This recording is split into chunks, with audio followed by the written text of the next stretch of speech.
ওকে, তোমাদের নেক্সট কিছু স্লাইড আছে যেগুলা আগের সেমিস্টারে করানো হয়েছিল, ডক্টর মাইনুলের স্লাইড। তো আমি এগুলো রেখে দিচ্ছি, তোমাদের যদি বোঝার সুবিধা হয় তোমরা এখান থেকে দেখতে পারো। বাট ওভারঅল সব কনসেপ্টই আমি তোমাদেরকে এক্সপ্লেন করেছি ওই সামারি স্লাইডটা তৈরি করে, স্ট্রিট ম্যানের থেকে যে ফিগারগুলো দেখালাম। এখন আরো কিছু কথা কন্টিনিউ করব ইনভার্সন মোডের জন্য। একটা কোয়ান্টিটেটিভ একটা অ্যাসপেক্ট এখন একটু দেখবো আমরা। তাহলে সোফার আমরা কি দেখলাম যে আমাদের এই টার্মগুলোর সাথে এখন মোটামুটি পরিচিত, যে ফাই এফ আছে আমাদের। আর একটা টার্ম এখন আমরা একটু মাথায় রাখি, যে আমাদের সেমিকন্ডাক্টরের ডেপথ ওয়াইজ যদি এক্স অ্যাক্সিস বলি আমরা, তাহলে যে কোনো পয়েন্টে এর পোটেনশিয়াল কত। ঠিক আছে, তুমি এই এক্স অ্যাক্সিসের ডিপে গেলে সেই বরাবর একটা যদি লাইন টানো, ঠিক আছে, সো সেই অ্যাট দিস পয়েন্ট, মানে অ্যাট দ্যাট এক্স আমাদের সারফেস পোটেনশিয়াল কত। তো সারফেস এখন আমরা এখানে আছে আমাদের যে অক্সাইড ইন্টারফেস, যেটা সারফেস, সেই সারফেস আমরা এখানের ফাইনাল ভ্যালুটাকে বলছি কি সারফেস পোটেনশিয়াল। ওকে, ফাই এস। ওকে, তাহলে কি হবে, যত আমরা বায়াস অ্যাপ্লাই করব এই ফাই এস এর ভ্যালু কম বেশি হবে, ইভেন উল্টা দিকেও যাবে, রাইট? এই ফাই এস এর ভ্যালুটা মানে পজিটিভও হতে পারে, আবার উপর দিকে গেলে নেগেটিভও হতে পারে। আর জিরো হচ্ছে যখন একদম ফ্ল্যাট ব্যান্ড হবে। তাহলে এই ফাই এস এর ভ্যালুটা একটু এখানে দেখি। ফাই এস এর ভ্যালু যদি এইভাবে আমরা প্লট করি, তাহলে এতক্ষণ আমরা দেখলাম যে যদি অ্যাকুমুলেশন হতো তাহলে ফাই এস এর বেন্ডিংটা কোন দিকে দেখতাম, উপরের দিকে যেত। তার মানে আমরা নেগেটিভ একটা ফাই এস পেতাম। এটাকে আমরা অ্যাকুমুলেশন মোড বলেছিলাম, কারণ এখানে হচ্ছে কি পি অ্যাকুমুলেটেড হবে, পি সাইড। আচ্ছা, তারপরে যখন আমরা একদম ফ্ল্যাট ব্যান্ডে চলে আসলো, তখন থেকে কি কোনো কেরিয়ার নাই বলা যায়, ডিপ্লিটেড অবস্থা। হ্যাঁ, সো এখান থেকে ডিপ্লিশন মোডে শুরু হবে। ঠিক আছে, ডিপ্লিশন মোড শুরু হবে এই জিরোর পর থেকেই। তারপরে কি হবে, এই যে ই আইটা দেখো, এটা বেন্ড হতে হতে এক সময়, let me draw it here, bend হতে হতে এখানে চলে আসবে, রাইট? এই ধরে নিলাম যে এখান থেকে বেন্ডিং হয়েছে, তো ইআইটা এইখানে আসবে। তার মানে কি এটা ইন্ট্রিনসিক এর মতো বিহেভ করলো, তাই না? যেহেতু ইএফ আর ইআই মিলে গেছে, তার মানে at this point it will act like a intrinsic material. তার মানে আরেক কথায় বলা যায় টোটালি ডিপ্লিটেড। হ্যাঁ, একদম ডিপ্লিটেড অবস্থা, কোনো ফ্রি ক্যারিয়ার নাই। তাহলে আমরা কোথায় আছি এখানে? এটা হচ্ছে তোমার সারফেস পোটেনশিয়াল এখানে কিসের সমান হবে, ফাই এফ এর সমান। কারণ দেখো বেন্ডিং এর পরিমাণটা কতটুকু, এইটুকু, তাই না? আর এইটাই আমরা দেখতে পাচ্ছি কি ফাই এফ এর সমান। ওকে, তাহলে জিনিসটা বুঝতে পারছি যে অ্যাকুমুলেশনের পর ডিপ্লিশন শুরু হলো, বা টোটালি ডিপ্লিটেড মানে একদম ইআই এর সাথে মিলে গেল যখন ফাই এফ ফাই এস এর সমান হবে। হ্যাঁ, আমরা এখনো ডিপ্লিশন মোডে আছি। এখন আমাদের কনসার্ন যেটা, যে এরপরে যখন বায়াস বাড়ানো হলো, সাথে সাথেই তো জিনিসটা আসলে কি এন টাইপের দিকে যাওয়া শুরু করলো, তাই না? এই যে যখনই ইএফটা ইএফ ক্রস করে গেল, ইআই ক্রস করে গেল ইএফ কে, তখনই কিন্তু আমাদের এন টাইপের মানে এন কেরিয়ারের জমা হওয়া শুরু হয়ে গেল। আচ্ছা, তাহলে এক্স্যাক্টলি কোন পয়েন্টকে আমরা ইনভার্সন বলবো? হ্যাঁ, কখন আমরা বলতে পারবো যে চ্যানেল ইজ ইনভার্টেড? এই জিনিসটা মানে একটু ক্লিয়ার রেখো কনসেপ্ট গুলা। এইটার ডেফিনেশনের জন্য যেটা বলা হয় যে, হ্যাঁ এটা ফাইভ এর পরে এটা ডেফিনেটলি এন টাইপের টেন্ডেন্সি হচ্ছে, বাট এটা খুবই উইক একটা এন টাইপ। হ্যাঁ, কারণটা কি দেখো, এই সাবস্ট্রেটে যে পরিমাণ এন আছে, হ্যাঁ, এই ফাইভ দিয়েই তো তুমি একটা আইডিয়া পাচ্ছ যে এ কতটা স্ট্রং। এটা সরি, কতটা স্ট্রং এটা পি টাইপ, এই সাবস্ট্রেটে যতটা পি আছে, হ্যাঁ, তার থেকে খুব সামান্য পরিমাণ বেশি এন তৈরি হচ্ছে। সো এখনো দুইটা কম্পেয়ারেবল না। ওকে, তাহলে যখন এই বেন্ডিংটা বাড়তে বাড়তে এরকম একটা সিচুয়েশন হবে যে এটা যদি এই পর্যন্ত ধরি আমরা 2F 2 ফাই হয়, যদি এইরকম বেন্ডিং হয়ে যায় একেবারে, 2 এর সমান, হ্যাঁ, যখন এরকম 2 এর সমান হবে, তখন আমরা এটাকে বলবো যে এখন এটা it has enough n type carrier, হ্যাঁ, to call it a inverted state. Okay, got it? তাহলে যখন phi s এর ভ্যালু 2 phi f এর সমান হবে, তখন মানে হচ্ছে কি যে তুমি তোমার EF এর EI এর সাথে EF এর যত ডিস্টেন্স P টাইপের জন্য, N টাইপের জন্য ওই EI ক্রস করে আরো একবার ইকুয়াল 5F পরিমাণ ডিস্টেন্স সে গেছে, কাজে আমরা বলতে পারি যে এখন ব্যালেন্স আউট হয়েছে। সো 2 phi f ক্রস করলেই এটাকে আমরা ইনভার্টেড চ্যানেল, ইনভার্টেড সারফেস বলবো। আর এই পোর্শনটাকেই বলা হয় হলো স্ট্রং ইনভার্সন। সো দুইটা জিনিস আছে, একটা হচ্ছে উইক ইনভার্সন আর একটা স্ট্রং ইনভার্সন। আর এই স্ট্রং ইনভার্সনের ক্রাইটেরিয়াই হলো এই 2 phi f। অ্যাকচুয়ালি এইটাই হলো আমাদের থ্রেশহোল্ড ভোল্টেজ। তোমরা অলরেডি টার্মটার সাথে পরিচিত।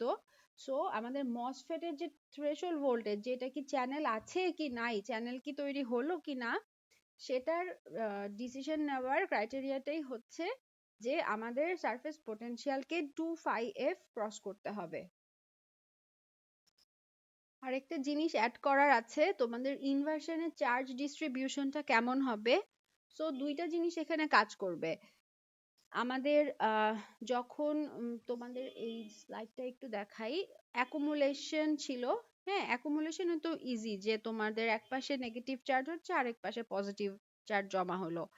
কিন্তু তারপর যখন ডিপ্লিশন আসলো, ডিপ্লিশনের কেরিয়ারটা, কনসেন্ট্রেশনটা দেখি, তখন হচ্ছে ওই যে পিএন জাংশনের কনসেপ্টে, যে এক সারফেসের কাছে একটা অংশ ফ্রি ক্যারিয়ার মুক্ত হয়ে গেল, শুধু একসেপ্টর আয়নগুলো রয়ে গেল। তো এই ধরনের একটা ডিপ্লিটেড রিজন আমরা পাবো, যেরকম আমরা পিএন ডায়োডে দেখেছিলাম। আচ্ছা, এখন আমরা বললাম যে আরো বায়াস বাড়াচ্ছি, এখন ডিপ্লেশন, এখন আমরা ইনভার্সনে যাব। তখন কি হবে? আর নতুন করে তো কোনো একসেপ্টর আয়ন আসতে পারছে না, তাই না? এখানে যা আছে তাই। তাহলে তখন কি হবে একটু দেখি। তখন যে কেরিয়ার কনসেন্ট্রেশনটা পাওয়া যায় সেটা হচ্ছে, ওই যে বলেছিলাম যে মাইনরিটি ইলেকট্রন গুলা এখন সবাই ইন্টারফেসের কাছে আসবে। So these are mobile electrons, হ্যাঁ, ঠিক আছে। সো এই ইলেকট্রন গুলা এখন এইভাবে এরকম করে নতুন একটা চার্জ প্রোফাইল অ্যাড করবে। সো ওই ডিপ্লিশনের charge profile plus this free carrier, হ্যাঁ, এই মোবাইল ইলেকট্রন গুলা, এই বাট এরা একদম ইন্টারফেসের খুবই কাছে থাকবে। এই এই সরু অংশটাকেই আমরা চ্যানেল বলে কনসিডার করব, channel of the MOSFET. Okay, so charge profile of the inversion mode will look like this. আচ্ছা, এখন ইলেকট্রোস্ট্যাটিক যদি দেখি, আমাদের অলরেডি এই স্টেপ গুলা জানা আছে, হ্যাঁ, কি কি দেখতে হয়। সো এনার্জি বেন্ডিং এর পর আমরা কেরিয়ার কনসেন্ট্রেশন দেখলাম, হ্যাঁ, এখনই বললাম যে স্ট্রং ইনভার্সনের জন্য, ডিপ্লিশনের জন্য একটা চার্জ প্রোফাইল, আর একদম ইন্টারফেসের কাছে আর একটা ফ্রি ক্যারিয়ারের চার্জ প্রোফাইল থাকে। তাহলে ইনভার্সনের জন্য টোটাল চার্জ হবে হচ্ছে তোমার ওই যে নিয়ার দ্য সারফেস, যে ইনভার্টেড চার্জ, কিউ আইও বলা হয় এটাকে, কিউ আই এন ভি আর কি, কিউ ইনভার্সন। সো আর হলো ডিপ্লিশনের জন্য চার্জ, এই দুটোর যোগফলই হচ্ছে আমাদের ইনভার্সনের টোটাল চার্জ। তাহলে এই যদি আমাদের চার্জ ডেনসিটি হয়, তাহলে ফিল্ড প্রোফাইলটা কি হবে? ফিল্ড প্রোফাইল, হ্যাঁ, ইলেকট্রিক ফিল্ড প্রোফাইল কি হবে? ফার্স্ট অফ অল, মেটালে ইলেকট্রিক ফিল্ড হলো 0, আর অক্সাইডে হচ্ছে কি কোনো ড্রপ নাই, কনস্ট্যান্ট একটা ইলেকট্রিক ফিল্ড আমরা দেখব, তাই না? এখানে চার্জ ডেনসিটি নাই কোনো, সো আমরা এরকম একটা কনস্ট্যান্ট ফিল্ড দেখবো অ্যাক্রস দা অক্সাইড। আর তারপরে আমাদের যেহেতু দুই রকমের চার্জ ডেনসিটি দেখেছিলাম, আমরা দুইটা ডিফারেন্ট স্লোপ দেখতে পাবো ইলেকট্রিক ফিল্ডের জন্য। First one due to this Q N বলছি, যেটা নিয়ার সারফেস চার্জ, হ্যাঁ, কিউ এন। আর সেকেন্ডটা হচ্ছে তোমার ওই যে ডিপ্লিশনের জন্য যে চার্জ ছিল, সো স্লোপ এটার কি কম হবে, কারণ এটা হায়ার চার্জ কনসেন্ট্রেশন, সো এরকম শার্পার স্লোপ দেখবো। আর এটার জন্য আরো লোয়ার স্লোপের একটা ইলেকট্রিক ফিল্ড পাবো। ওকে, আচ্ছা, এখন তাহলে বাকি কি, তাহলে ভোল্টেজ ক্যালকুলেট করা, পোটেনশিয়ালটা কি অবস্থা হবে যদি আমাদের ইলেকট্রিক ফিল্ড স্ট্রেইট লাইন হয় তাহলে আমরা কি দেখেছিলাম প্রতি স্টেপে যে ইন্টিগ্রেট করে করে আমরা বের করলাম, তো আমাদের ভোল্টেজটা তখন হবে কি লিনিয়ার পাবো। যদি এটা কনস্ট্যান্ট হয় তাহলে এটা লিনিয়ার পাবো, আর যেহেতু এখানে এরকম লিনিয়ার ডিক্লাইনেশন আছে এখানে একটা কোয়াড্রেটিক এক্সপ্রেশন পাবো। সো এই হচ্ছে আমাদের বেসিক ইলেকট্রোস্ট্যাটিক মসফেটের জন্য। পিএন এর কনসেপ্টের গুলা কাজে লাগছে, বাট এখানে কিছু ডিফারেন্স আছে, সো এই জিনিসগুলো আমাদেরকে খেয়াল করতে হবে। আচ্ছা, আর একটা জিনিস মেনশন করা হয়নি, সেটা হচ্ছে আমাদের যে ডিপ্লিশন উইথ যেটা, সেটা ওই ম্যাক্সিমাম একটা ডিপ্লিশন উইথে যে থামবে, হ্যাঁ, কিউডি ম্যাক্স। সো এটা ম্যাক্সিমাম স্পেস চার্জ রিজনই হবে ডিপ্লিশন মোডে যাওয়ার পর।